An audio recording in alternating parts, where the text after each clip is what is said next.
Okay, good morning. This is Richard Shu, host of Shu Untied. This morning, my guest is Matthias Birk, who's the Global Director of Partner Development at White & Case. Matthias, welcome to the program. Thanks for having me. So, Matthias, I invited you to this podcast. As you know, I do this podcast. I've interviewed a lot of lawyers, but one of the areas that I've become quite interested in myself personally is meditation and mindfulness. And I'm discovering this very late. I discovered it, after I was a practicing lawyer. But I noticed that, or I know that you have been doing meditation for many years. It's something you try to incorporate into your job. And so I wanted to kind of talk to you about that and hear what your experiences and your thoughts on that subject are. Yeah, it's great. I mean, as you know, this is a topic I'm very passionate about. So. For sure. Well, why don't let's start at the top and tell me how you personally got into meditation and how you discovered it. Yeah. I grew up in a town called Münster in the north of Germany, Catholic town in the 80s. And I discovered quite early, I think around when I was 15, 16, that somehow I needed some technique or tool to deal with my ever racing mind. I was an anxious young man. I probably had what would now call ADHD. I would find myself waking up in the morning and the mind simply racing. And I think somehow I must have heard, I didn't know anyone that meditated. This was way before the mindfulness movement. This was pre-internet, or at least pre-internet that was available to me.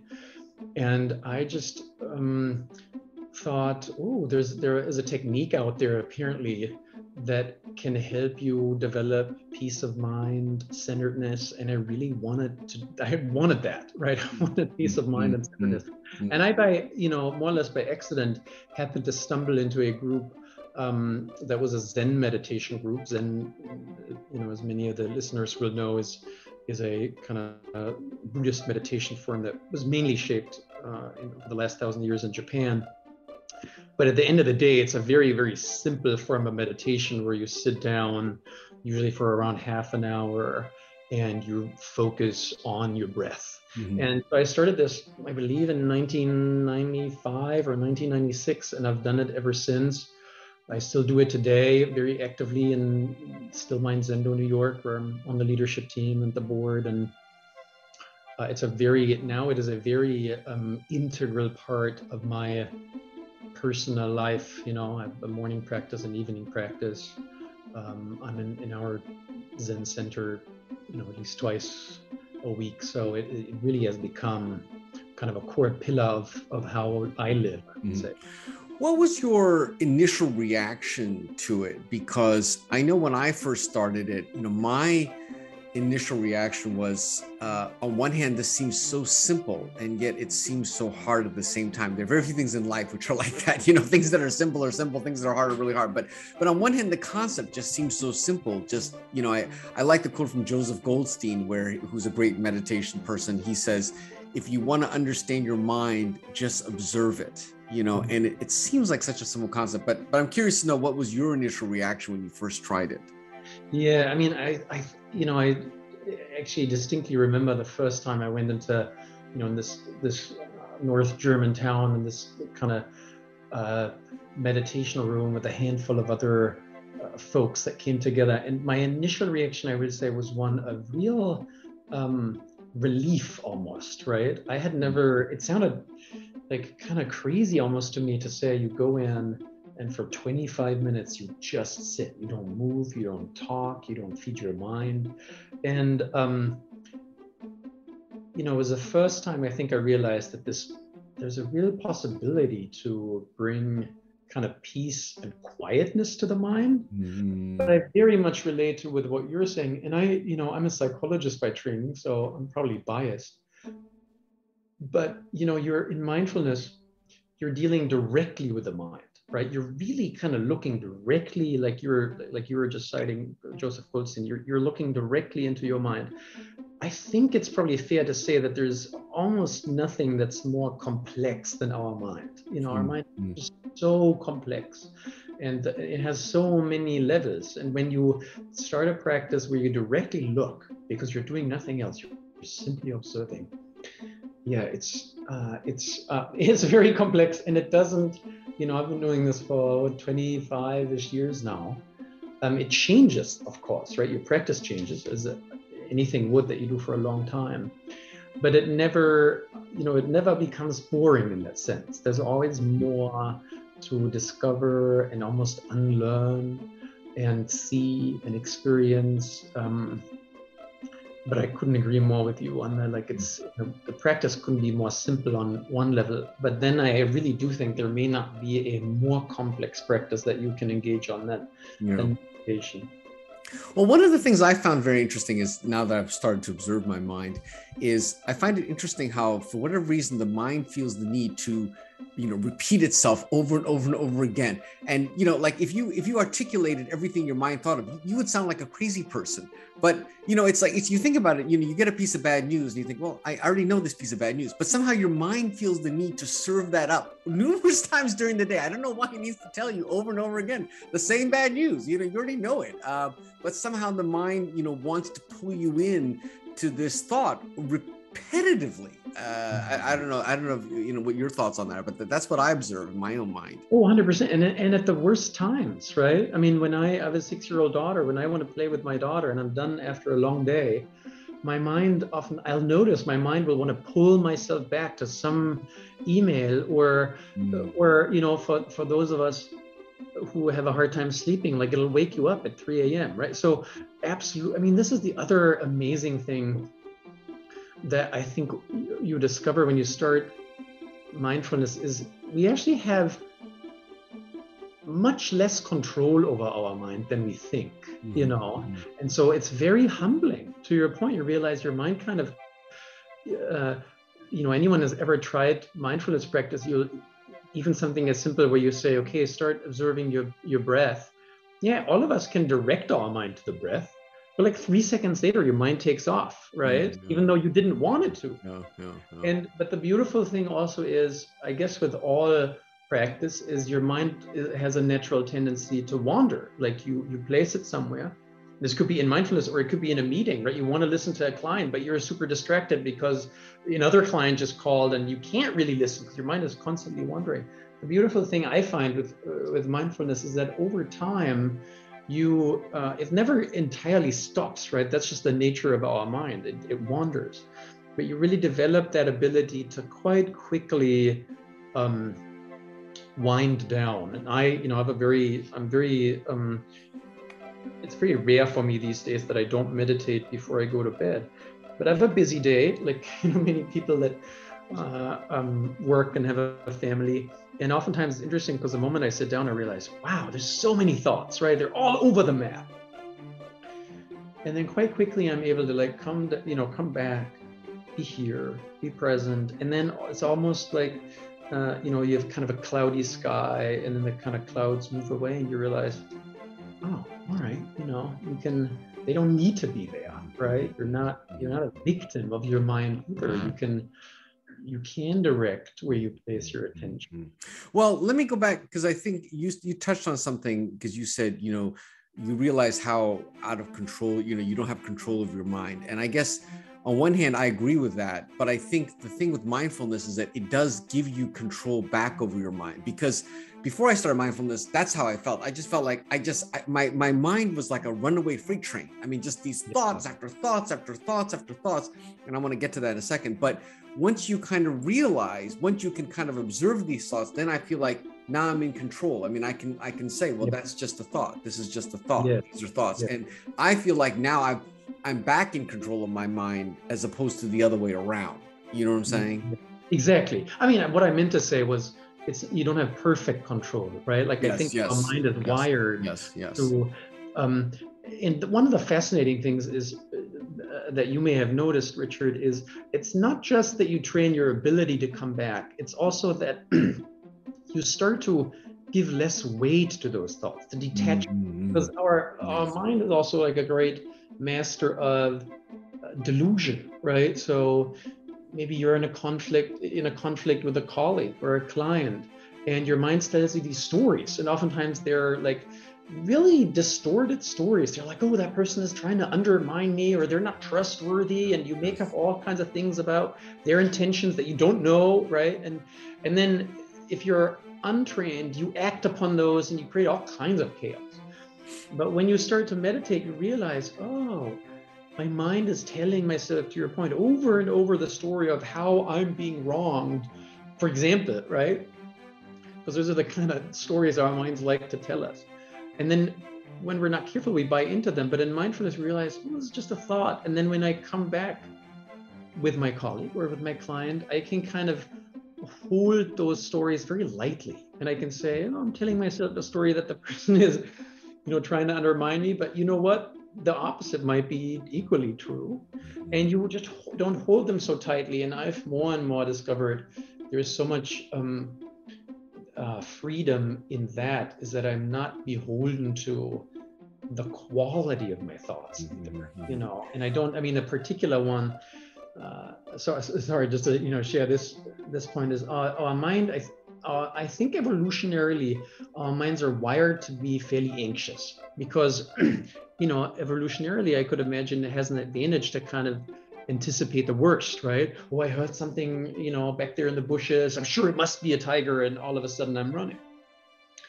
But in our today's world, I think that's oftentimes coming at a huge cost to quality of life, mental sanity. And when we listen to our thoughts, I sometimes have it, I make a mistake at work, and then my mind will immediately go into like, fortune telling of, oh my God, here's what's going to happen, and so forth. Few of those things ever rarely happen, right? And of course, it's good to be aware of those. I'm not saying they never do, but it's also good to say, okay, here's, our minds, I think, do tend to be kind of scaredy pants, and to know like, okay, my mind is doing its thing. It's telling myself it's kind of scared story. That's okay. I don't have to buy in. That's not reality. It's just my mind doing something. Right. And then I can kind of find my center and continue with my day without needing to buy into my mind's stories. Yeah. So let me break that apart a little bit, because this is what I've sort of in parsing that through, because what I find happens is, I'll have a thought, and then what happens is the thought then starts triggering these emotions that come with the thought, and the emotions are the things that really bring you down. So let's just take for an example. I was a practicing lawyer, so let's say I screwed something up, but you understand this. I messed something up for a client. I missed something on a document, whatever. It could be a number of things, right? So you have this thought, and you're playing that thought over, but then the thought starts triggering these emotions, like, oh my gosh, the client's going to fire me. I'm going to lose my job. The partner's going to yell at me. Whatever. You can think of a million. Then you start feeling bad about yourself, like, oh, I'm such an idiot. I shouldn't have done that. I was so stupid. How could I be a dumb? How could I have missed that? Like you start, then the emotional cascade kind of follows from that thought. Now, so with mindfulness, first of all, you can hopefully stop that from happening. But if you can kind of retrace the steps and almost unwind it and realize, okay, it's just a thought, then the emotional sting that comes from that thought will start to dissipate once you realize that, oh, these emotions that you're feeling, which are very intense. It could be anxiety. It could be, you're feeling bad about it. You're feeling dumb. You're feeling like, oh, how did I make that mistake? When you recognize that that's just coming from this thought, and that's all it is, then the sting of that emotional pain will start to dissipate. That's what I'm finding. Yeah, absolutely. I couldn't have put it better than you have, is most of our emotions, they're thought generated. You're right. And now the problem is that in most, this is also, I think, a case where our brains are kind of not updated to the kind of work we do, because evolutionarily that kind of fight, flight, or freeze response it triggers was great for running away or attacking, right? But let's say you made a mistake at work. Really what you need is you need to be level-headed. You need to have all your capacity to think clearly and to make very kind of smart choices. But when we get anxious and triggered, what our brain tells us to do is almost the opposite, right? In psychology, we talk about the amygdala hijack, for example, right? Something happens and all of a sudden you're all hijacked, and the whole way now that you process information is all kind of focused on this trigger. And I think that's why in those situations we sometimes do things that we send an email CCing everybody in the world, and we really thought like, oh my God, I hope I just had taken a moment.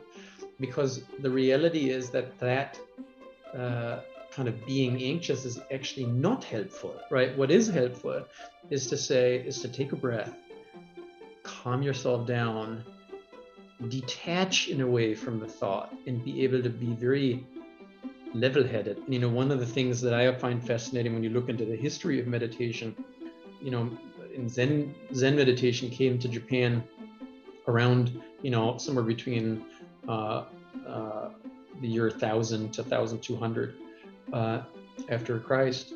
And, you know, who really sucked it up were the samurai, right? Because they knew and if you look into kind of the scientific applications in the West, one of the institutions that did the earliest mindfulness studies was the US military, because there are real situations where fear is your enemy, because it makes you behave in ways that are actually not productive. And obviously we don't, at least most of the time, deal with a kind of like military or samurai kind of fears, but we deal with very stressful situations. And the natural way your mind responds is just misguided. And I think that's, you know, you and I talked a little bit earlier why this is so important. I think to train people, and particularly lawyers, about it, is to say your untrained mind is going to do things that are not helpful, right? Just like when you don't train your body, your muscles are going to deteriorate. If you don't train your mind, and you're going to come across a situation that's very stressful or is producing anxiety, you're not going to be in an optimal state. And if you're untrained, you're going to do things that are not useful, you know? So in that sense, I really do think, and I think we're seeing that now. You know, I teach this also at Columbia and NYU. Even, you know, my two kids who go to school in Brooklyn, they have introduction to mindfulness now. I didn't have that anywhere in my schooling. I'm assuming you didn't, right? I think there's a growing awareness in the world. Columbia Law School, for example, has a mindfulness initiative that I joined a couple of months ago and ran a session for them together with a colleague here. Like, even law schools are catching up to the fact, like, yes, one of my responsibilities as a law school is to give you the technical skills of becoming a good lawyer, but that's not all, right? You have to be able to also operate successfully in a highly stressful environment. And so mindfulness is a key skill that you need to develop. I do think that there is a growing recognition for that. Well, the funny thing is, I mean, you know, this is so interesting because I've obviously stopped practicing law, and then I'm discovering mindfulness. And I think myself today, I think, wow, it'd be so great if I discovered this, you know, when I was a practicing lawyer, because it would help me. But when I think about it now, if I were a practicing lawyer and you came to me and said, you know, gosh, you should sit down every 10 minutes every day and focus on mindfulness and not think about your thoughts, I would have probably shot you, because, you know, you think of your productivity as a lawyer, as a law firm partner, you know, as being a byproduct of your thoughts and your horsepower. I mean, you feel like you need to put more thoughts into things. I mean, like, you constantly need to think and overthink and rethink and double think. And that's part of what makes you an effective lawyer. So if you told me, well, you need to let go of your thoughts and you need to observe them or whatever, you know, I probably would have, you know, I would have shot you, because I would have thought that that's the opposite of what I would be to be a successful lawyer. So it's interesting. I mean, you know, but look, I mean, I feel like now, I feel like, you know, I wish I had this as an observer, because you are, as a practicing lawyer, you know, the minute you wake up, you know, you are on your, as you said, the iPhone, the emails, you know, before you even get to brush your teeth, your mind is probably already going at 1,000 miles an hour, and you're totally missing everything around you. You know, one of the things now when I wake up in the morning, and I realize I have some luxury, so I don't want to pre-do this, but, you know, for example, it's, if you can observe the minutest things in the present, which are actually amazingly pleasurable. Like, I've actually, I mean, this is going to sound really funny, but have you ever really focused on what brushing your teeth feels like in the morning when, you know, you wake up and your mouth is all, and you put this thing in your mouth, and if you just kind of observe the senses, it's actually very pleasurable. I mean, I'm surprised, but I don't think I've ever noticed the sensation of brushing my teeth ever before, you know, but it is just, it's actually pretty amazing when you actually focus on it and not just think, oh, I've got to get this done and get to my, you know, the 800 other things I got to do right away. Yeah. I mean, I'm laughing because, of course, you can imagine that comes up all the time, right? Before I was in case where I'm now, I was at Goldman, where, you know, by the way, we introduced in the new partner program to all new partners, mindfulness is like a key tool. But the two things I always say are these.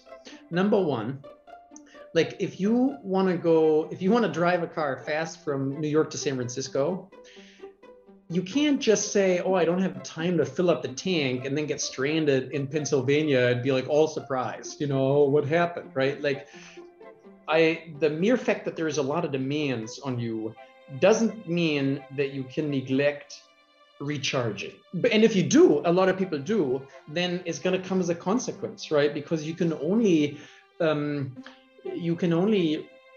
run without recharging for so much time before you either entirely run out of fuel or the quality of your work suffers, right? And the second statistic I like to cite is there was this Harvard study done, I think, in 2010 by Daniel Gilbert, where he found that on average, we're distracted 47% of the time. So think about this, 50% of the time you're distracted. So one way to think about it is that in theory, you should be able to do what you're doing in half the time.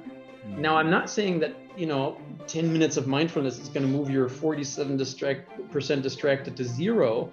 But what I'm convinced about, and there's a lot of science out there, is to say that it's going to reduce that number. So I always tell people to say, you got to think of it as an investment, right? Just like saving up for retirement is an investment, right? Like you need to put some time in to get something out. And I, think, look, if you're a successful lawyer, demand is always going to outnumber capacity. There's always going to be more that you could do than you can do. So if your strategy is to, I'm just going to run to try to get everything done, that's not going to be very impactful. The much better one is to say, what is the most impact, what are the most high impact activities that I can devote myself to? And I think having a practice that allows you to be present is one of those. And one last point I'll make on this, you and I talked a little bit about this before we recorded this. I think if you look at the days of most lawyers, I think this is true for all executives, there are major amounts of waste in there, I think. I mean, look at the average team meeting, for example, where people come together, everyone is only half present, they're on their phone, you're wasting time. And I think what you start to notice when you create a culture that demands and trains more focus is that people are able to get the same amount of things done in much shorter time because you're present. Mm-hmm. And by the way, you also make less mistakes, right? If I guarantee there are studies mostly in the medical field that show when people practice mindfulness, there are less mistakes are being made, for example, and I'm sure like if you have a mindfulness practice and you're in a meeting with your client or with your colleagues and you're focused and present and you're not stressed about something else, that the quality of your out product is so much higher. So I think it's an understandable, I get it, we're all struggling, but I think it's a very, very narrow view if you're not willing to invest to ultimately make you be a more present, a more efficient, a more focused, and a happier human being too, right? That's, the research is like, it also it majorly impacts your own mental well-being. So, so I tell people like, and that comes as like, I hear you, but I don't buy it. I want to get to the part about lawyers in a second, but I want to actually ask you more of a personal question, because this is one thing that I personally struggle with. So how do you balance, and when I'm doing meditation, I find myself basically, in order to keep my mind from having thoughts or distracting thoughts, I find myself doing one of two things. And I'm curious to know how you kind of balance those two, or how you deal with it. So I find there's basically two modes that I use. One is that when I have thoughts, I observe them and I recognize, okay, that's a thought, that's just a thought, and basically try to observe it, detach myself from that. So that's one way of keeping the thoughts from basically taking them out of the driver's seat and putting me in the driver's seat and putting me as the observer. But the other thing I do to also get out of the thoughts is to then focus something intensely on the present. And that could be, as I talked about, it could be simple as brushing my teeth. It could be just holding this cup and just, what does this feel like? Just anything in the moment that I can see or touch or observe to try to draw me into the present. And that pulls my mind out of my thoughts. So those are the two techniques that I use, but I'm curious to know, how you kind of, maybe, manage those two or bifurcate those two. I'm curious to know. Mm-hmm. Yeah, that's a great question. So I would say like what I do is very similar to what you're describing, right? So on the one hand, I have a very regular practice, more or less first thing after I have had a coffee in the mornings, I sit down and I focus my awareness on the breath, right? And so then what oftentimes happens, most of the time, is the mind wanders off, blah, blah, blah, blah, blah. And then I notice, and then I move it back to the breath. Simply, but really sitting also with an open awareness, right? Because it's not about, I think this is you mentioned earlier, it's so complex, right? It looks so easy, but when you practice it, you notice all these subtle differences. It's not about suppressing thoughts, right? Because that's also something you can do. It's like, oh, you kind of really try to know. It's more just becoming aware. You sit. By the way, it also does something to who, your idea of who you are, right? Because you realize these thoughts, they just come up. Who actually decided to think them, right? So there's also this wider, I think, capacity that you create around saying, am I this kind of narrow version of how I think about myself? So that's the one. I also have, and I use, I'm usually in our family the one that gets to, when my wife usually, puts the kids to bed, and then I kind of, I usually am the one that's left with cleaning up the kitchen. And most of the time, my mind will crave distraction. It'll be like, oh, watch Netflix or do this or listen to a podcast. But most of the time, I really try to make it a practice to say, let me just do the dishes, unload the dishwasher, put the dirty dishes back in. And at the beginning, I find my mind has a lot of resistance. But then oftentimes, like what you described with brushing teeth earlier, is that activity, and this sounds bizarre for someone that hasn't done it, but there's this incredible shift where you may start out really not wanting to do the dishes. And then when you actually do it and your mind quiets down, you're just putting the plate away, it becomes intensely pleasurable. Yeah.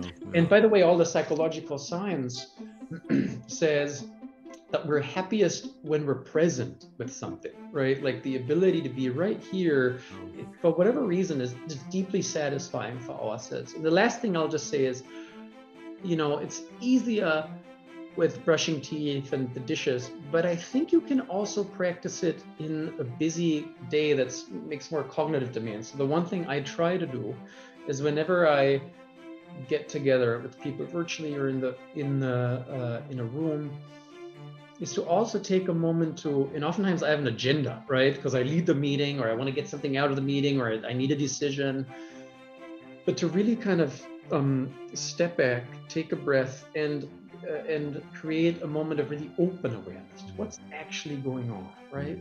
What am I sensing? What am I noticing? What am I becoming aware of? And not just kind of be so agenda driven. And that's a very, I find, useful way to kind of practice throughout the day of kind of stepping back, taking a breath, what's happening. And by the way, I think that's a core leadership skill too. I think that's the great leaders have a real capacity to deeply empathize, understand what's happening, get a sense of what's going on in the room, reading the room, seeing the things that are not being said, but they're present. And all of that has to do with our ability to have an open awareness. No, I agree. I mean, the apple is very broad. Let me just go back to your, I love the dishes example. I'll tell you another area where the presence thing has really helped me, which is going to the gym. I don't know if you've ever worked out, but when you think about exercising on a machine or whatever can be incredibly boring, or at least that's what I used to think. And one of the reasons that I would want to, end or whatever is because I get lost. I'm on the treadmill, and what I'm thinking is, I've got to do this, I've got to do that, I've got to do this. And you're just thinking of all these crazy thoughts. And what that does is that pulls you away from basically wanting to exercise. And so, but then if you focus back on, look, I'm just going to focus on this exercise, the pain that I'm feeling in my legs, the sweat on my head. Well, then I find that I'm able to actually exercise a lot longer because now I'm just focused on that activity as opposed to I've got to do this, or all the other thoughts that are racing through while you're exercising, which makes you think, oh, I've got to be done with this. I've got to go do those things. And, but it's kind of like the dishes thing. Yeah, absolutely. And you and I talked about this a little bit earlier, right?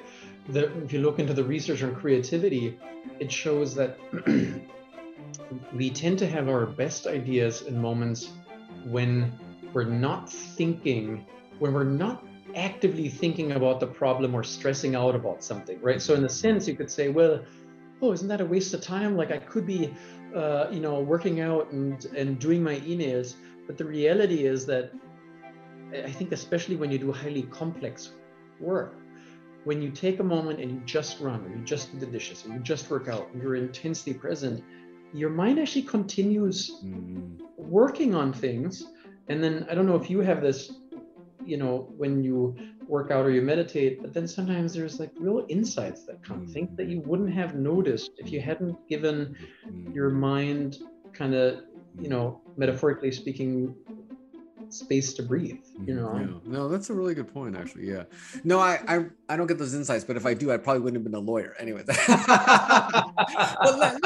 Matthias, let me switch now to a topic that I'm very interested about. So as I said, if I had met you 5 years ago and you basically came up to me and wanted to talk to me about meditation, I probably would have, as I said, I probably would have shot you. So I'm curious to know, when you work with lawyers today, I mean, obviously you must have to introduce this concept. What is the initial reaction? Do they look at you like you're from another planet, or does it resonate? Because like I said, it just seems like something that you wouldn't naturally think to do as a lawyer. We're so programmed to always be on hyperdrive, overthinking and our thoughts, and we think that our thoughts give us power and insight. So I just think that it would be viewed with such skepticism. But tell me, what is your experience with that? I mean, if it is, they're not telling me. So I'm sure there are some. My experience is, Richard, that the lives of a law firm partner, which is the population that I serve in my role, right? I'm responsible for the development of our roughly 750 partners. They're so complex and they're so burdensome in many ways that they are, in my experience, mostly grateful for help, And I always start with just sharing some of the facts that we talked about, saying science shows us we're distracted 50% of the time. When you're anxious, like what you were describing, and you're stressed, you're not working at your best. And most people, when they hear that, they're like, yes, this resonates 100% with my experience. I just don't know. I just always considered that's just how it was. Yes. And then we introduce them to mindfulness practice. And here, right, in case I've worked with another partner who, himself kind of has many years of his own mindfulness experience and who talks very openly about it. In my experience, people are very open to it. I think that my experience is it's not so hard to get people to open up and understand that that's important. I think most people get it and they're like, yes, I should meditate. I think the harder part is to actually help people create a sustainable habit. That's the harder part, is like, how do I actually make time, and I do it regularly so that I can reap the rewards. But the awareness that it's something that you need to do, that's not so challenging. So, well, that's an interesting question. Okay, so fair enough. So what do you think, how do you try to help people create a sustainable habit? Because I don't think meditation, I mean, I'll be curious to hear, I don't think it's something where you kind of feel the benefits right away. It's not like other things in life. Like I'm trying to think of, if you gave up caffeine or something, or you start exercising, you kind of feel good right away. And it's sort of, because you get that positive reinforcement. I think meditation strikes me as something a little slower. So, what I'm saying? You don't get that positive reinforcement that drives you to do it. Yeah. But what do you think about? I could be wrong on this. I mean, I'd be happy for you. I'd be happy for you to disagree on this point. Well, I think I would say I agree and I disagree. I agree with the fact that, like with many other things, like running, going to the gym, the real benefit, you reap the real benefits over time, right? Yeah, And I think that's the beauty of it, is like once you've created that habit, I think once people I know that have really developed a meditation habit, they usually are so clear about the benefits that they will really prioritize it, right? But it's the first step. How do you get there? The piece that I do think it's important to see if you can find a practice where you find at least some form of immediate benefit, right? And for me, that's, for example, just like sitting down and noticing this just slight moment of like, you can take a breath. You're not feeding your system with more information. But what I usually say is, I think it's important to commit to, and even if it's the smallest amount, like 4 minutes every morning, like to give yourself a week or two. The other thing I'll say is, I wrote an article on Harvard Business Review about this a couple of years ago on like, how do you establish a habit? And I will say, like, for most things, if we wanted to become really great at playing golf, for example, we'd probably try to find, well, first of all, a golf course, but we'd probably want to take some lessons, and we'd probably want to get some feedback on how we're doing. And I do think sometimes we think, because it looks so simple, right? We think like, oh, mindfulness I can easily do by myself in the morning, and I just listen to an app. And I think those are great entry paths. But I do think if you live in a place, and now virtually, it's so much easier to get access to good teachers. But I do think it's important to like join whatever the group is, and whatever the teacher is, where you can actually, just you would with when you learn to play golf or the piano, where you have some kind of regular reinforcement, and teachers can give you feedback, and they can say, don't get stuck here, So in Zen meditation, the teacher relationship is very important. And the teacher I've been with for 15 years, and it's been so helpful for me to have her guide me, and share and get into a regular rhythm. So, do you, on that note, do you have a favorite app or anything that you use, or not, or for meditation? Well, because I started kind of pre-app, a decade before the first iPhone came out. I don't really. I mean, I use the Insight timer, and sometimes here and there I'll do a guided meditation. But my core meditation practice is really very basic. I mean, basic on the outside, right? I sit down, I observe my breath, I allow my mind to calm down, and that's mostly what I do. Yeah. I found I've been using the Waking Up app by Sam Harris. I don't know if you've seen which is great. It's just great. And he uses Joseph Goldstein, who's one of his mentors. But I also find, one of the things that I find a little bit easier is to, and look, I agree with you about the meditation and all that, but somehow the hurdle, I think sometimes, of sitting down for 10 minutes can seem very daunting, like I'm going to take 10 minutes. It seems like a small amount of time to take minutes. But what I try to do now is I try to do what I will call micro meditations throughout the day. So just throughout the day, just try to, observe myself. If I'm getting in thoughts, just try to really focus on the present. I walk to work, for example, and I just try to feel the wind on my face and how the ground feels on my legs. Just for those 10 minutes while I'm walking to work, even though I'm not technically meditating, but I just try to focus on the present, so I'm not in my thoughts for that, So in a way, that is kind of meditation. I don't think meditation necessarily have to be sitting in a chair in a quiet room, although obviously maybe that's ideal. But you can very much meditate walking down the streets of the city of New York if you're really focused on the present, in my mind.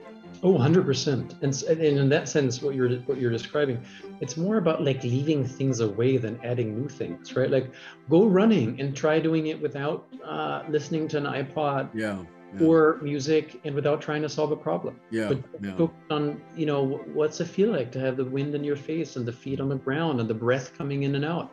That can be meditating. Going back on the train and just being acutely present to what it's like to sit on that train. That's meditation, right? Yeah, I agree. totally. Like sometimes there's a risk of like needing to make it into something when really it's a not something, right? It's really just about practicing being intensely present. Yeah, no, totally agree. Well, Matthias, look, I realize I've taken a lot of your time, and obviously this is a topic I could talk a lot about, but I really appreciate your taking this time and letting me kind of share my experiences. It's also great to hear from somebody who's more experienced, and maybe I'll invite you back and we can talk more. And that'd be a pleasure. Thank you, Richard. This is Richard Hsu and Matthias Birk. Thank you.